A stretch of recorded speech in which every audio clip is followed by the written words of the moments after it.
presentes en el lanzamiento de Mareas de Justicia, libro de Pablo Caffarelli. Vamos a esperar a que todos se acomoden. Mi nombre es Graciela Muniz. Vengo en representación de Minúscula, emprendimiento independiente, que nos especializamos en el servicio de edición de textos, y en esta oportunidad, hace varios meses que estamos trabajando en el libro de Pablo. Pablo, acá vecino de Panto, es abogado laboralista, y bueno, y en Mareas de Justicia nos cuenta dos historias reales, ambas con experiencias que él vivió y que quiere transmitir. Les voy a leer el prólogo del libro, que lo escribí yo, para que sepan un poquito de la historia. En Mareas de Justicia, Pablo Caffarelli nos relata dos historias reales, una de índole personal familiar y otra vinculada a su mundo profesional como abogado laboralista. En primera persona y con varias descripciones, nos traslada a cada momento que vivió y decidió contar, logrando crear escenas tan visuales y por momentos llenas de acción como las de una película. A lo largo de la narración, la marea nos irá atrapando, al principio con mucha calma, para luego arrastrarnos con todo y darnos de frente con la realidad, una que a veces no es justa. En sus dos experiencias, Pablo se enfrenta cara a cara con la justicia y sus mecanismos legales para lograr cierta reparación. En ambas obtiene resultados diferentes. En este libro podrán conocer, desde la propia fuente, todas las adversidades legales que tuvieron que atravesar varios trabajadores de una sociedad anónima, única en su rubro, de nuestro país, y cómo éstas afectaron directamente en su economía y la calidad de vida. A lo largo de todo el texto, el autor se cuestiona y nos plantea varias interrogantes. Lo hace en voz alta. ¿Deben los intereses políticos y económicos involucrarse en la justicia? ¿Qué pasa cuando esto sucede? ¿Cómo se puede seguir dando batalla ante estas situaciones? En esta secuencia de hechos, Caffarelli también aprovecha para contarnos un poco de su historia, para lo que incluye anécdotas e incluso nos describe nuestra cultura y la de otro país donde tuvo la oportunidad de vivir durante algunos años. Quedan invitados a leer, a cuestionarse sobre el concepto de justicia y a pensar en qué sucede cuando las cosas no salen como necesitamos que salgan, porque, sobre todo, consideramos que es lo justo. Resoluciones, persecuciones, tiroteos, son algunas de las cosas que iremos descubriendo en estas páginas, que por momento parecen parte de un libro de ficción. Mientras que la marea va y viene, retrocede y avanza junto con la narración, nos vamos empapando de dos historias tan atrapantes como conmovedoras. Y bueno, llegó el día, Pablo. ¿Estás inspirado? Llegó el día. Lo primero que quería hacer hoy es agradecer a todos los que me ayudaron a estar sentado ahí acá arriba presentando un libro, porque yo por mí solo no lo hubiera podido hacer. Primero que nada, a mi esposa y mis hijos. Mi esposa me dio el tiempo para poder sentarme cuando vuelvo de trabajar, ya es bastante tiempo, cuidando a los hijos, que tenemos 3, entonces es otra cosa que lleva mucho tiempo. Y ella se encargó y se sobrecargó para que yo pueda hacer esto, y además de eso fue mi primera editora no formal. Leyó parte de mis primeros pasajes y me fue ayudando a arrancar, dándome el feedback que es necesario, que ayuda, que construye y que hizo el libro lo que es en su principio y en su final. Y bueno, mis hijos, porque a ellos este libro les van a dejar ciertas cosas, que ahora lo voy a mencionar más adelante, pero yo les quiero dejar algunos mensajes para ellos y en ellos reflejados también al futuro, a los demás niños, que no son mis hijos, pero que existen y que bueno, creo que hay mensajes importantes en el libro para los que vendrán. Después quería agradecer a otros editores no oficiales que se tomaron el trabajo de leer cuando el manuscrito tenía entre 400 y 500 páginas, ahora tiene 240, o sea que el trabajo que hubo que hacer de recorte. Soy abogado y entonces los abogados ponemos muchas cosas que a veces nos parece importante, pero en un libro hay que tratar de ser más dinámico. Y ahí estuvieron Florencia, mi cuñada, y Cristian, mi amigo, de toda la vida acá de Pasto también, a 2 cuadras de mi casa vivía, ahora vive en otro lugar, pero toda la vida jugando con él, travesuras. Acá también hay algún vecino que nos tuvo que varias veces sacar de los cumpleaños que se hacían en su casa por algún incomportamiento que hacían también. Pero bueno, él también se tomó esa tarea con mucha seriedad, es colega mío, es abogado, estudiamos también juntos en la universidad y fueron los primeros que me fueron dando herramientas para que el libro crezca, para que el libro sea mejor. Lo hicieron con mucho cariño, lo hicieron con mucha dedicación y por eso era ineludible darles las gracias. También, bueno, después de ellos, hablar de mi familia más genérica, mi familia, mis padres, mis hermanos, mi familia política, mis suegros, mi cuñada, porque bueno, mi familia más directa es protagonista de una de estas historias, directamente. Mi hermano Adrián y yo éramos los que íbamos en el auto que en un momento se vio bajo una lluvia de balas, algo que parece de dónde salió esto, pero bueno, sucedió y en el libro se cuenta y sufrimos eso. Después cuando tengo que estar detenido, es mi hermana la primera que me ve irme en ese auto de policía y bueno, llorando, viendo como qué está pasando acá, un hermano baleado, el otro que se va, teníamos un abuelo perdido. Bueno, la primera historia es muy nuestra, la sentimos, hoy la estamos compartiendo y el agradecimiento es a ellos por dejarme ponerlo en papel y mostrárselo a todos ustedes y a los que decían leer el libro de acá en adelante. Y bueno, y a la familia de Vale por el apoyo constante en esta tarea que también ayudaron a que tengan tiempo para poder hacerlo. Después, bueno, a las editoras oficiales. Acá Graciela fue la que más tuvo que soportarme, es una persona muy ansiosa y me ha padecido en los últimos 2 meses, hasta en estos últimos días, con mensajes incluso muy a la mañana, porque soy una persona que cuando tiene algo en la cabeza hasta no duerme, hasta sacárselo de arriba.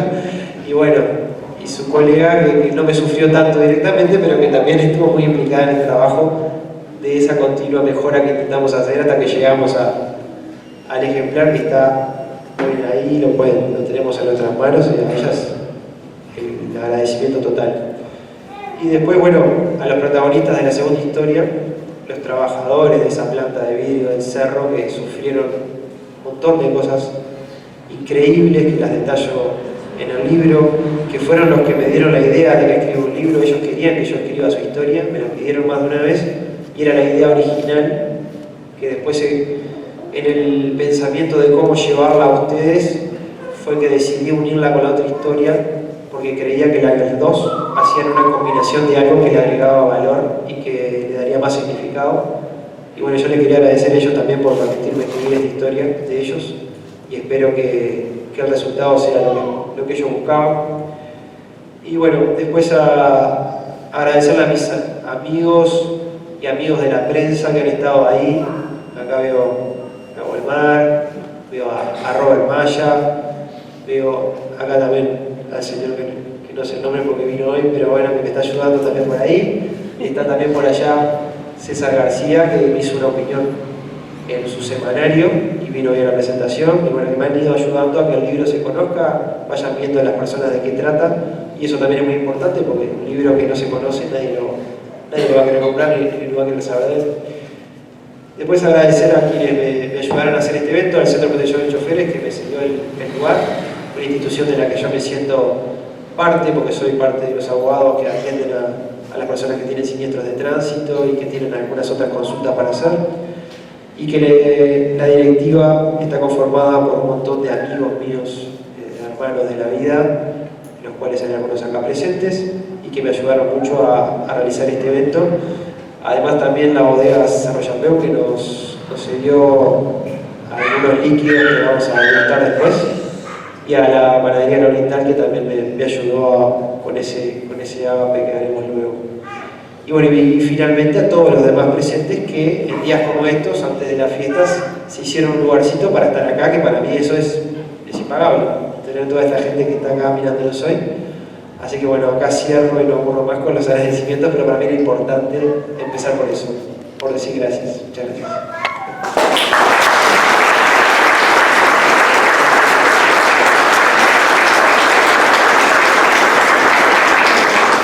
Bueno, muchas gracias Pablo por la confianza en nuestro trabajo, en el de Sofía Zurroca, que es mi colega, y en el mío. Han sido días muy intensos. Aparte, ¿qué pasa? Que Pablo es ansioso, yo también soy ansiosa, y Sofía es un poco más tranquila, entonces como que bueno, íbamos bajando un poquito. Bueno, te voy a hacer algunas preguntas como para introducirnos un poquito en las historias. Algo ya adelantaste, pero para organizarnos un poquito. Bueno, ¿qué te inspiró a escribir este libro y cuál es tu objetivo? Bien, el libro tiene varios objetivos. Uno de ellos era mostrar estos casos, los cuales todos siempre, o la mayor parte de un caso policial, parte de alguna injusticia, algo que le hizo mal a alguien y que lo quiere de alguna manera recomponer. Y bueno, en ese mensaje que lo que busca es intentar mostrar la justicia y la injusticia para que lo podamos ver y valorar. Yo primero hice como una dedicatoria del libro que dice: dedicado a mi esposa, hijos y sobrinas. Y en esa dedicatoria, aparte de lo literal de las personas a las que se lo estoy dedicando, también es una referencia se lo dedico a las personas que ya son adultas, que ya pueden salir a hacer algo para que tengamos una sociedad más justa, y se lo dedico también a los niños que van a venir y que van a tener que seguir con esa lucha años más allá, y que van a tener la tarea de ver si en el futuro, cuando ellos sean grandes, realmente avanzamos a que el país y el Uruguay tenga una sociedad más justa, si estas cosas siguen pasando o no siguen pasando, para poder ver si vamos bien en esa pelea o no. Por eso, la frase con la que elegí abrir el libro, que está también en los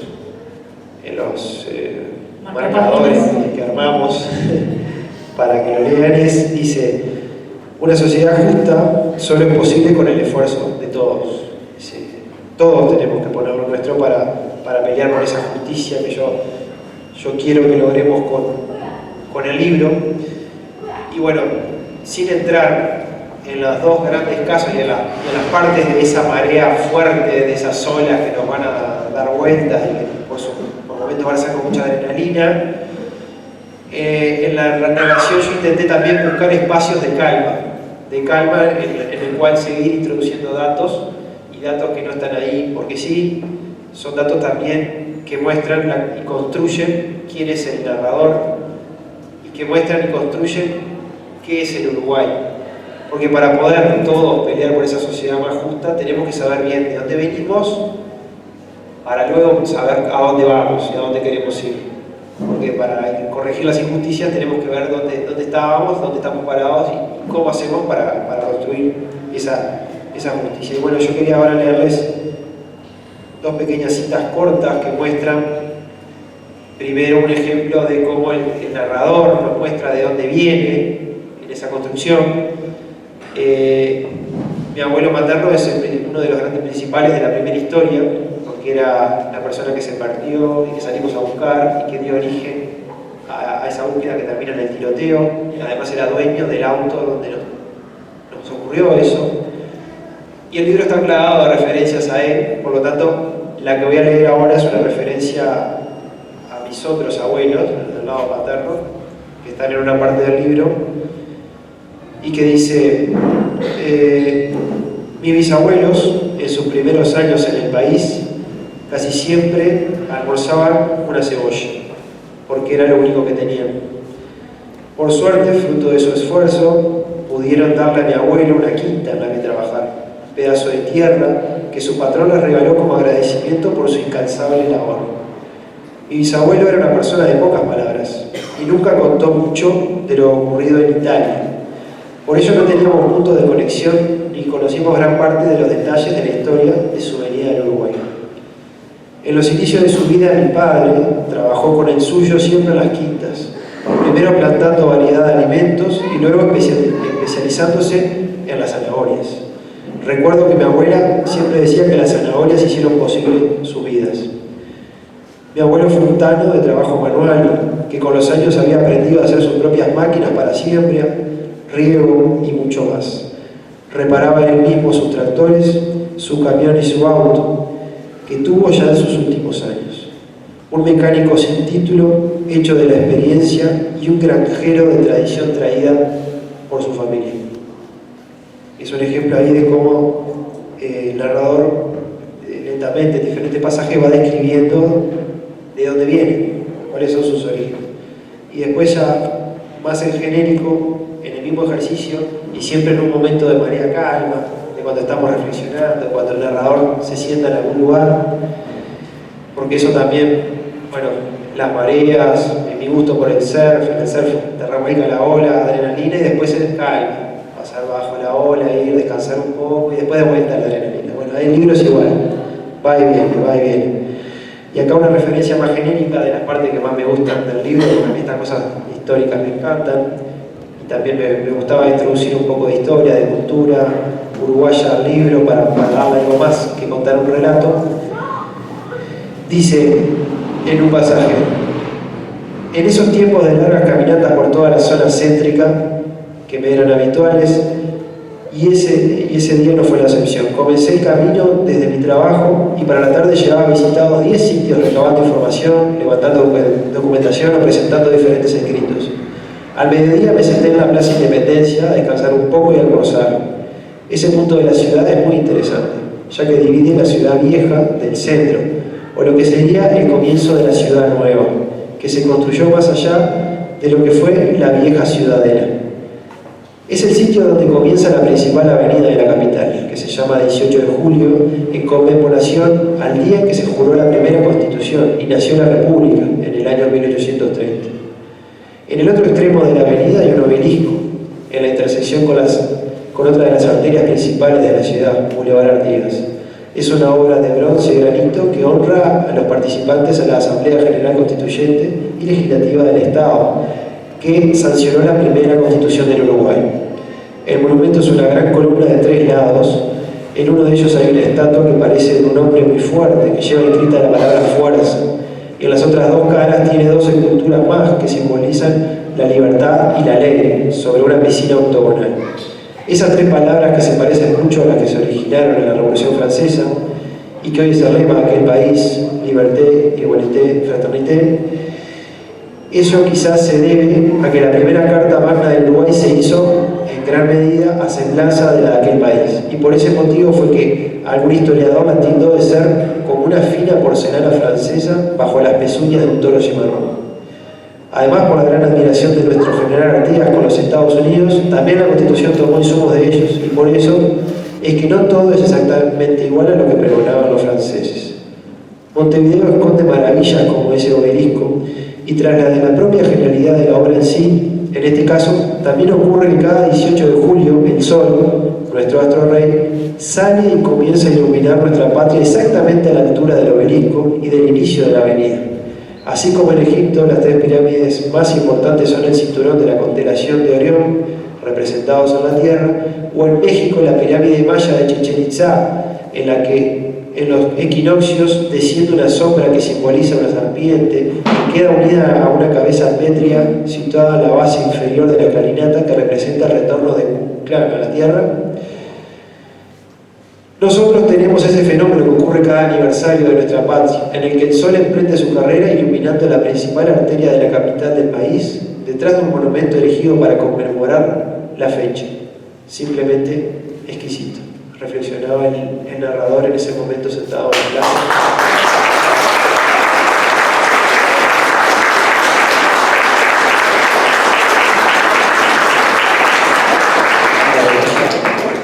Muchas gracias.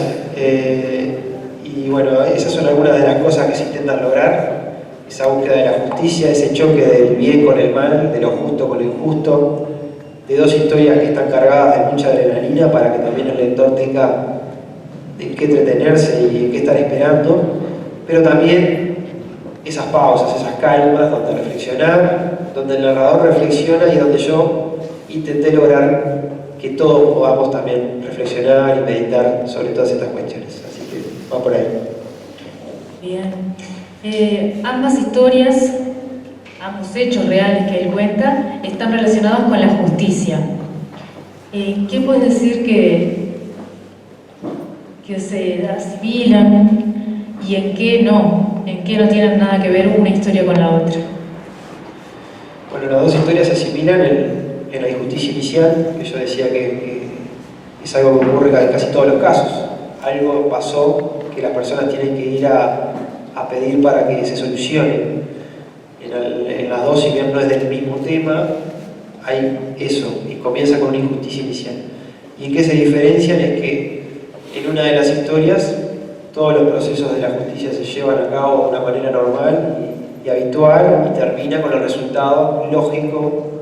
Después de que conocemos en profundidad la historia, es lógico que la justicia condene al que hizo algo mal y le dé un resarcimiento al que sufrió eso injustamente, y bueno, eso es lo que ocurre ahí. Y en la otra historia se da algo muy distinto. Se van dando las diferentes instancias donde todas van pasando cosas raras y no habituales, y al final del camino, como la segunda historia tiene dos partes, eran 3 obreros por un lado y 8 por el otro, los primeros 3 terminan con una justicia, una sentencia injusta, que extraña, que no tiene mucha forma de poderse descifrar. Yo les cuento ahí un poco sobre la mesa. En la segunda historia, todos los elementos, cito sentencias, cito prensa, pero de una forma, gracias a mis editores no formales y formales, muy escueta y que sigue el contexto, pero también al final del libro doy las herramientas para que cada uno, si quiere, pueda ir a esos documentos in extenso para sacar sus propias conclusiones. Y lo que termina decantando es que esa justicia nunca llega, o incluso deviene en una injusticia muy grande. Entonces, se diferencian en eso, en lo que estuvo bien y en lo que estuvo mal, en un final feliz con un final triste. Este libro tiene un final feliz y un final triste, no es una u otra, son las dos cosas, y eso hace que ocurra algo nuevo. ¿Qué ocurre cuando mezclo las dos cosas? Bueno, cada uno de ustedes verá qué es lo que ocurre, lo que sientan cuando vean y analicen ese final que es distinto. Además que tiene la particularidad de que una historia es del índole íntimo, familiar, y la otra es de índole laboral. Y está muy bueno cómo él va amalgando las dos historias, ¿no? Y cómo eso íntimo y familiar lo hizo la persona que es y lo ayudó a transformarse en el abogado que soy y después poder vivir esa otra causa que nos cuenta en esta historia. Ahora, ¿cuál es tu expectativa actual con el libro ya publicado a punto de entrar en librerías? Y bueno, la expectativa, que hasta hace poco era terminar el libro, publicarlo y presentarlo, y estoy acá, o sea que eso ya está cubierto, y a partir de ahora en realidad es, bueno, ver qué opinan las personas. Yo le decía, soy ansioso y estos días me vengo sintiendo como raro, me pica todo ahí. Lo que me pasa es que quiero saber qué me dice la gente del libro, a ver si les gusta, si no les gusta. Obviamente que respecto a la primera historia, por lo lineal que fue, no va a haber más de una visión, pienso, de que las cosas fueran de una manera, pero en la segunda historia, al haber habido diferentes versiones, sentencias para un lado o para el otro, la causa muy mediática, ahí pueden haber diferentes opiniones a lo que yo opiné y puse como referencia en el libro. Si bien doy todos los elementos, como decía hoy, los documentos para que los puedan ir a ver, puede llegar a generar otras opiniones. Y lo que yo quisiera, me encantaría, es que por supuesto, y siempre partiendo de la base del respeto y haciéndolo de una manera correcta, que ocurra ese intercambio, que vengan esas ideas, sean iguales a las mías o no, para en esa discusión, con respeto y en buenos términos, bueno, que crezcamos y que veamos finalmente qué decidimos, qué pasó ahí, o si hay consenso, si no hay consenso, pero bueno, ese debate siempre es saludable. Y bueno, y este libro tiene elementos para que meditemos, reflexionemos y después hagamos un pequeño debate de qué es lo que pensamos que ocurrió acá y qué conclusiones sacamos, y dejan ese mensaje para los que vienen después de, bueno, en nuestro país pasó todo esto, ¿qué vamos a hacer ahora? ¿Lo vamos a dejar que sigan pasando estas cosas o vamos a hacer algo para tratar de que no pasen y, bueno, en el futuro ver si mejoramos o no mejoramos y si tenemos que tratar de seguir mejorando? Eso es lo que yo tengo como gran expectativa ahora, a ver qué sensaciones genera y si realmente se logra ese debate, esa discusión que yo espero que se pueda lograr. Bueno, Pablo, te agradecemos mucho por compartir estas historias. A medida que lo vayan leyendo, ahora que ya es público, te van a llegar muchos comentarios seguramente. Y bueno, muchas gracias a todos y a todas por estar presentes, por compartir este momento con Pablo. Y bueno, los vamos a invitar para finalizar a ver en la pantalla que vamos a proyectar el book trailer del libro, que es un poco, cuenta ahí un poquito para engancharlos y hacer más promoción. Y al finalizar vamos a hacer un brindis para hablar con nosotros. Bueno, muchas gracias nuevamente a todos y todas.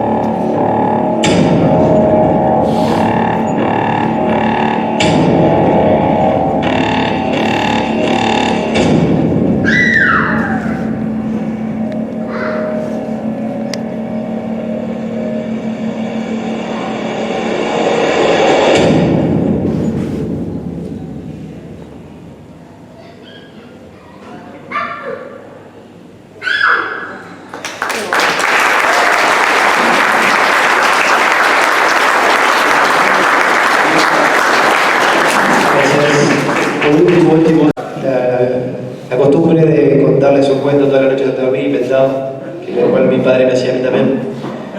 Y uno de esos cuentos decidimos pasarlo a un libro. Y vamos a estar trabajando en eso ahora en el verano, también como devolución por todo el tiempo que ellos me prestaron para este libro, así que de eso se refiere Tokio. Dentro de poquito.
Parada.